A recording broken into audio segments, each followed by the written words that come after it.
kauden kiinnostavin uutuus on valittu. Voittaja on Fazerin tulinen uutuus Turkish-Peber Volcano.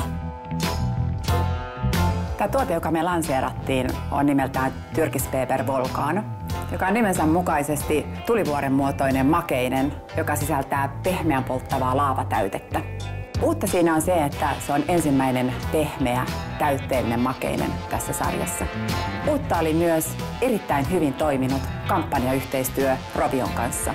Angry Birds-hahmojen tarina ja luonne sopi täydellisesti yhteen Turkish-Peber-brändin kanssa. Kampanjan päätavoite oli herättää kohderyhmän kiinnostus uutuustuotetta kohtaan lähtemällä rohkeasti mukaan maailmaan, jossa nuoret jo ovat. Kohderyhmänä oli nuoret aikuiset. Ydinkohderyhmän lisäksi päivittäisostopäättäjillä oli kampanjassa tärkeä rooli. Mediavalinnat suunniteltiin kohderyhmien tehokkaan tavoittamisen pohjalta. Kampanja rakentui television ja verkon ympärillä. Angry Birds Volcano-peliä kävi pelaamassa yli 40 000 ihmistä.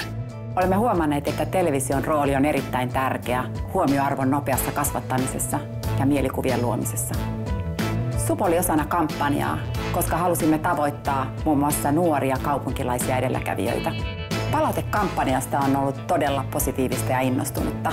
Ja on ollut hauska huomata, että mainoselokuva kiinnostaa verkossakin. Tulokset ovat olleet erittäin hyvät. Myynti on ylittänyt tavoitteet kaksinkertaisesti kampanjan aikana.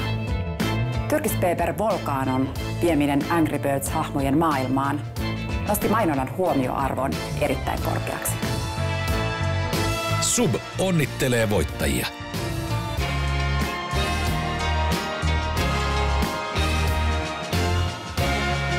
Tutustu tarkemmin voittajakampanjaan osoitteessa spotti.fi/kauden kiinnostavin uutuus.